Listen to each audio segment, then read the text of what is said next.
Bonsoir à tous. Au sommaire de cette édition, un reportage lors de la messe d'Action de Grâce dimanche pour le miracle de sœur Bernadette Moriot. La mémoire de la Vierge Marie, mère de l'Église, sera désormais célébrée le lundi de Pentecôte. Précision sur cette volonté du pape avec le père Guillaume de Maintière, théologien. Les résultats des pourparlers pour la paix au Soudan du Sud sont très attendus par la population, mais rien n'émerge pour le moment. Alors pourquoi? Explication dans cette édition. Et puis nous recevons dans notre dossier le père Eliane Nasrallah, curé d'Elka au Liban. Son village est situé à la frontière de la Syrie. Le père Nasrallah se démène pour accueillir les réfugiés dans une région hostile. Il était de passage à Paris lundi. Nous avons pu recueillir son témoignage. Et on commence avec une initiative des évêques de France dans le cadre des États généraux de la bioéthique. Cet après-midi, un séminaire d'information pour les journalistes a été organisé dans les locaux de la conférence des évêques de France à Paris. Une trentaine étaient présents pour écouter l'archevêque de Rennes, Dole et Saint-Malo. Monseigneur Pierre Dornelas est en charge des questions bioéthiques pour l'Église de France et il a précisé aux participants la vision de l'Église sur ces questions au moment même où des débats citoyens ont lieu dans toute la France pour les États généraux de la bioéthique. L'Église de France tient à faire entendre sa voix le plus justement possible. Et du coup, c'est très important que nous puissions dialoguer avec les médias, que je puisse expliquer aux médias ce que l'Église essaye de faire, quel discernement elle pose, quel accompagnement elle voudrait vivre, de telle manière que les médias soient au clair, si je peux dire, avec non pas des idées de l'Église, mais l'action réelle de l'Église qui veut participer à ces États généraux, parce que l'Église est toujours pour le dialogue, dès qu'il y a le dialogue. Bien sûr, un dialogue c'est compliqué, ça demande beaucoup de temps, beaucoup de nuances, et je voudrais aider les médias à entrer dans la nuance. Vous savez, je suis archevêque de Rennes, et près de Rennes, il y a Combourg, la ville de Chateaubriand, et Chateaubriand a écrit cette phrase magnifique: « Seule la nuance est maîtresse de vérité ». Peut-être que je vais aider les médias à être nuancés dans leurs articles, leurs investigations, pour que la nuance dans toutes ces questions si difficiles de bioéthique puisse faire émerger la beauté, la grandeur de toute vie humaine. Et pour affirmer à l'opinion publique que toute vie mérite d'être vécue, 1000 coureurs ont participé dimanche au semi-marathon de Paris. Ils ont porté la cause de la Fondation Jérôme Lejeune. Elle agit pour les plus faibles, notamment pour les personnes atteintes de trisomie 21. Une démarche aussi pour financer des programmes de recherche pour mettre au point des traitements. Dimanche à l'église de Bresles, dans l'Oise, les fidèles étaient très nombreux à la messe d'Action de Grâce pour la guérison miraculeuse de sœur Bernadette Moriot. Monseigneur Benoît Gonin, évêque de Beauvais, a présidé la célébration devant notamment des élus et des députés. Les franciscaines oblates du Sacré-Cœur de Bresles ont bien sûr entouré leur sœur Bernadette Moriot. Reportage. En ce dimanche 4 mars à Bresles, ils n'ont Dieu que pour elle. Sœur Bernadette Moriot, reconnue le 11 février dernier comme la 70e miraculée de Lourdes. Une fois encore, elle est venue témoigner. Aujourd'hui, c'est dans la paroisse où est implantée sa communauté, lors d'une messe d'Action de Grâce en l'honneur de Notre-Dame de Lourdes. Un moment fort pour toute la congrégation. Dans ma prière aujourd'hui, j'ai très présente... j'ai présent aussi tous les malades. Pour moi, je suis très impressionnée par tous les frères et sœurs malades qui sont en attente, qui s'abandonnent aussi à la grâce de Dieu. Et prier pour la conversion, ma conversion, notre conversion aussi en congrégation. Pour Monseigneur Jacques-Benoît Gonin, ce signe de Dieu est un appel pour tous les croyants. Frères et sœurs, la question nous est posée à chacune et à chacun de nous. Et je la pose aux chrétiens d'abord de cette communauté Saint-Louis de Bresles. Pour que ferez-vous du signe qui vous est donné? Qu'en ferez-vous? Et on repart aujourd'hui avec la question de l'évêque, qui est qu'allons-nous en faire?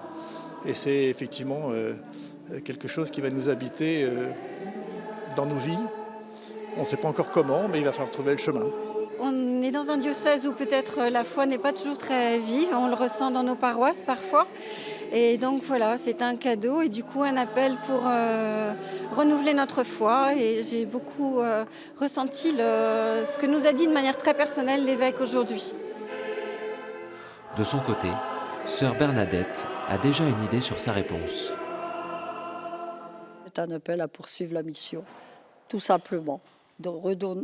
Partager ce que j'ai reçu et tout rendre à Dieu, parce que moi j'y suis pour rien. Je crois que ça va faire du bien à toute la communauté chrétienne et ça peut permettre, je dirais, d'avancer dans un chemin de foi et d'engagement au service de l'Église et du monde. Désormais, l'église de rite romain célébrera chaque année la mémoire de la bienheureuse Vierge Marie, mère de l'église, chaque lundi de Pentecôte. Cette volonté du pape François a été publiée samedi par la Congrégation pour le culte divin et la discipline des sacrements. La mémoire de la Vierge Marie, mère de l'église, devra apparaître dans tous les calendriers et les livres liturgiques pour la célébration de la messe et de la liturgie des heures. Le père Guillaume de Maintière, théologien, nous explique cette volonté et sa portée. Ça exprime la maternité de l'Église qui doit s'inspirer de la maternité de Marie, parce que pour savoir ce qu'elle doit être et ce qu'elle est, l'Église regarde vers Marie. Marie est le modèle de l'Église et la mère de l'Église. Ce n'est pas fortuitement ou par hasard que le pape a décidé de placer cette mémoire de Marie, mère de l'Église, le lundi de Pentecôte. On se souvient en effet que, d'après l'Écriture, la Vierge Marie était présente au jour de Pentecôte et elle mettait au monde, on peut dire, l'Église, car la Pentecôte, c'est la mise au monde de l'Église, c'est l'ouverture de l'Église sur le monde. Si l'Église est conçue dès longtemps, depuis Abel le Juste, comme disent les pères, si l'Église est dans le projet de Dieu de toute éternité, si elle est conçue depuis longtemps, on peut dire qu'elle a été mise au monde, elle a été enfantée au jour de Pentecôte. Et Marie préside en quelque sorte à cet accouchement de l'Église qui sort du cénacle pour annoncer au monde entier les merveilles de Dieu. En France, un artisan majeur du dialogue judéo-chrétien, le père Jean Dujardin, est décédé dans la nuit de vendredi à samedi. Théologien et historien, il a été secrétaire du comité épiscopal pour les relations avec le judaïsme pendant 12 ans. Il a consacré de nombreux ouvrages sur le judaïsme. En 1992, il était intervenu pour suspendre le procès en béatification de la reine d'Espagne, Isabelle la catholique, car elle avait expulsé les Juifs de son pays. Et puis, 60 ans après l'ouverture des camps d'Auschwitz, le père Dujardin était intervenu sur notre antenne et il rappelait alors l'importance du devoir de mémoire. On l'écoute. Peut-être y aurait-il lieu de s'interroger sur le sens profond de ce devoir de mémoire. Mais ce qui est certain, c'est que ce soit dans la tradition juive, et ça nous a été transmis par Jésus dans la tradition chrétienne, faire mémoire est un acte absolument essentiel. Pourquoi ? Parce que ce n'est pas simplement se rappeler un événement qui a eu lieu hier et puis qui a tout jamais est enfoui dans l'histoire, mais c'est parce que faire mémoire, au sens fort du terme, est un élément constitutif de notre conscience humaine. On le sait bien, il suffit malheureusement de savoir que des êtres qui n'ont plus de mémoire perdent leur identité. Eh bien, j'allais dire, perdre sa mémoire, surtout dans ce que l'homme a été capable de faire, et en bien et en mal, c'est perdre ses repères, du point de vue y compris de la conduite morale. Hier, au Temple des Batignolles à Paris, juifs et chrétiens ont commémoré 70 ans d'amitié. Née après la Seconde Guerre mondiale, l'amitié judéo-chrétienne de France a renforcé un dialogue de fraternité au fil des années. Après leur escale aux missions étrangères de Paris la semaine dernière, les évêques du Vietnam ont rencontré hier le pape François en visite ad limina. Le Saint-Père leur a demandé de porter à leur Église la joie d'évangéliser. On vous rappelait dans un reportage jeudi dernier les difficultés de cette Église face à l'idéologie marxiste et l'arrivée du monde moderne. En Australie, 4 semaines d'audience ont débuté ce lundi pour le cardinal George Pell. À l'issue, le tribunal de Melbourne décidera si le préfet du secrétariat à l'économie du Saint-Siège doit être jugé pour abus sexuels. Il a été inculpé le 29 juin dernier pour des délits qui remonteraient aux années 70-80. Le cardinal Pell a toujours réfuté les accusations. Le pape François lui avait permis de se mettre en congé pour se rendre en Australie. Et puis l'archevêque de Malte, Monseigneur Chicluna, a terminé hier sa mission à Santiago du Chili. Envoyé par le Saint-Père, il était venu écouter les personnes qui souhaitaient apporter des éléments concernant Monseigneur Juan Barros. L'évêque d'Osorno est soupçonné d'avoir tué les agissements d'un prêtre pédophile. La mission s'est déroulée dans un climat d'écoute et de confiance, a fait savoir le porte-parole de la conférence épiscopale chilienne. Au Soudan du Sud, la moitié de la population souffre de malnutrition, une situation révélée la semaine dernière par les Nations Unies, une famine due à la guerre civile qui mine le pays depuis 4 ans. On se souvient de l'appel du pape pour la paix le 23 février. Dans le pays, malgré des pourparlers amorcés, début février en Éthiopie, rien ne bouge. Explication avec Marc Lavergne, spécialiste du Soudan du Sud. On espère que les pourparlers de paix qui ont démarré dernièrement à Addis Abeba aboutiront. Malheureusement, depuis février 2014, il y a eu un nombre incalculable de cessez-le-feu qui n'ont pas été respectés par les groupes rebelles, alors ni par le gouvernement d'ailleurs. On peut se demander pourquoi. En réalité, il est à craindre que les belligérants aient perdu la main sur leurs forces sur le terrain et qu'aujourd'hui la guerre s'autogénère puisque les combattants se payent sur la population civile, c'est-à-dire par des viols, des pillages, des massacres sans nom, et que donc tant qu'on n'aura pas trouvé de moyens de désarmer ces jeunes qui n'ont connu que la guerre et de leur donner un autre avenir, il est à craindre que les conflits continuent. En Algérie, 6 mois de prison ont été requis à l'encontre d'un chrétien de la communauté protestante accusé d'avoir ébranlé la foi d'un musulman. Le prosélytisme est interdit en Algérie depuis 2006. Les responsables de l'église protestante d'Oran ont exprimé leur incompréhension. Les chrétiens du pays ont aussi dénoncé la vague de fermeture d'églises en Algérie.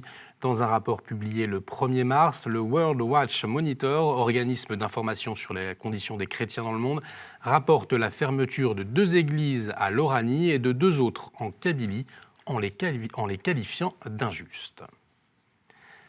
Vous avez pu suivre en direct sur KTO l'événement Pitch My Church et découvrir des projets numériques innovants pour l'Église. Bien dans le même esprit, 130 passionnés du numérique se retrouveront au Vatican du 8 au 11 mars prochain pour un hackathon. C'est un temps de travail sur des projets numériques pour favoriser l'inclusion sociale, le dialogue interreligieux ou pour l'engagement face à la crise des migrants et des réfugiés. Direction le Canada pour la chronique du monde avec la question de la liberté de conscience qui se pose actuellement dans le pays.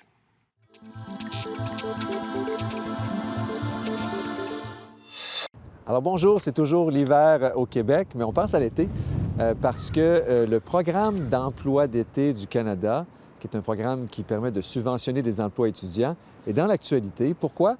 C'est que pour la première fois, pour s'inscrire à ce programme-là, les organismes, dont plusieurs organismes religieux de partout au pays, doivent signer une attestation. Et cette attestation, elle demande que l'emploi, le mandat principal de l'organisme soit conforme aux droits de la personne, à la Charte canadienne des droits et libertés et à d'autres droits. Et ces autres droits incluent le droit à la procréation, qui sous-entend l'avortement. Alors, de partout, des voix se sont levées pour pouvoir dire un inconfort profond avec cette attestation. Donc, à la toute fin du formulaire d'inscription, les gens doivent cocher. Alors, des leaders religieux de toutes les confessions ont invité leur groupe à participer, comme les années précédentes, au programme, mais en ne cochant pas. Et au cours des dernières semaines, tous les demandes non signées sont revenues. Et des paroisses du diocèse de Québec sont également touchées, mais des paroisses catholiques de partout. À Toronto, c'est 30 paroisses, 30 groupes catholiques, l'équivalent d'1 million de dollars. Donc c'est beaucoup d'argent, mais surtout une question de conscience, de liberté de conscience. La semaine dernière, à la Chambre des communes, un des députés libéraux a mentionné que le cardinal de Montréal aurait dit qu'il n'y a pas de problème, qu'on peut participer. Mais en se trompant du nom, c'est le cardinal de Québec, Gérald Cyprien Lacroix, qui a dû intervenir via les réseaux sociaux pour dire que oui, il a invité les paroisses à participer, mais en ne cochant pas cette fameuse case. Alors, cette semaine, les évêques du Québec sont en plénière à Trois-Rivières et ils discuteront la question. Il y aura un suivi très certainement, car je vous l'ai dit, c'est une question de liberté de conscience très importante. Merci Jasmin Lemieux-Lefebvre. Tout de suite, le témoignage du père Eliane Nasrallah, c'est notre dossier.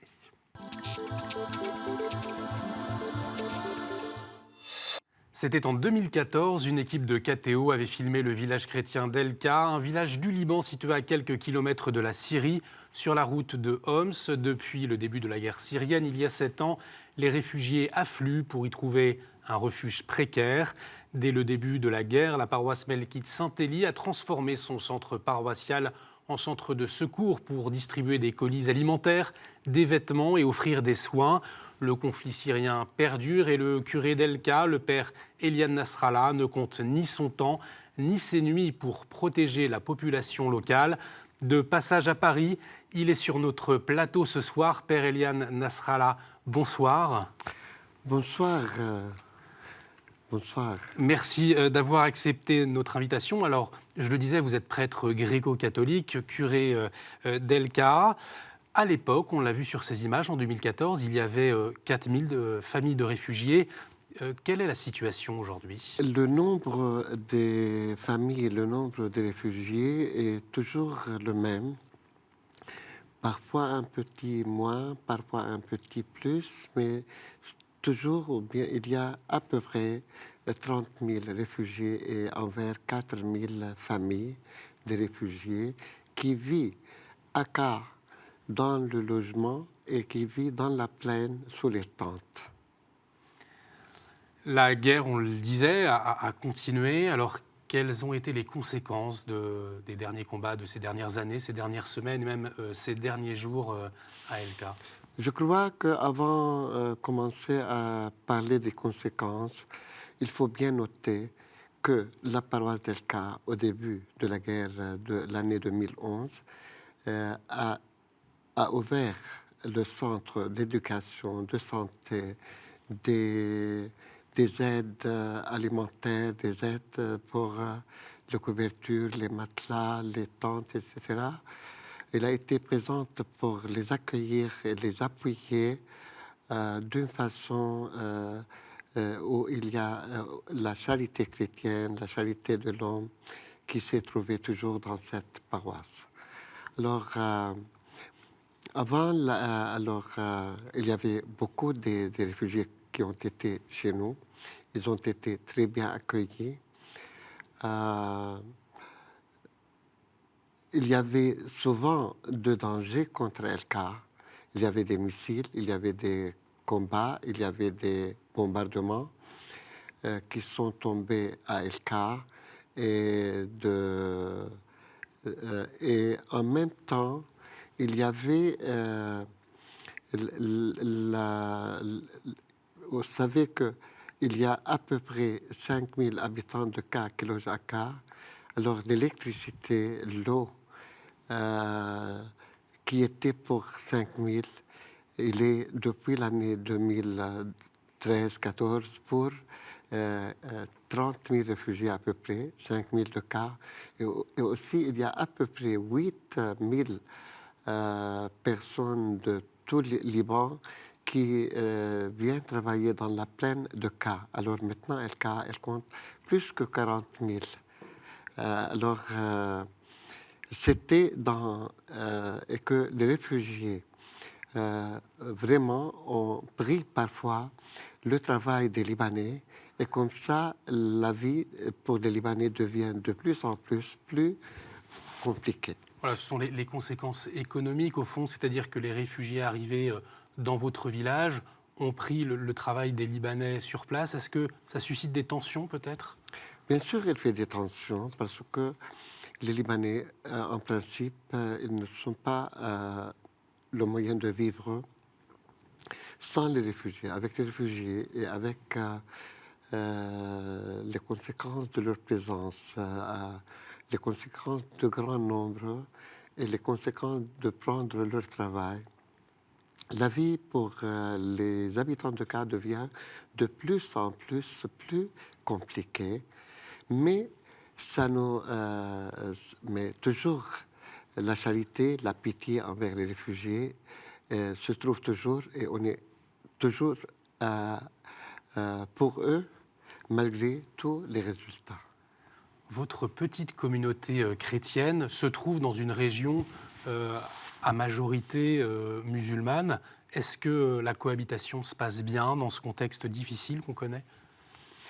Pour répondre à cette question, j'aime bien vous raconter une petite histoire qui s'est passée, je crois c'était l'année 2015.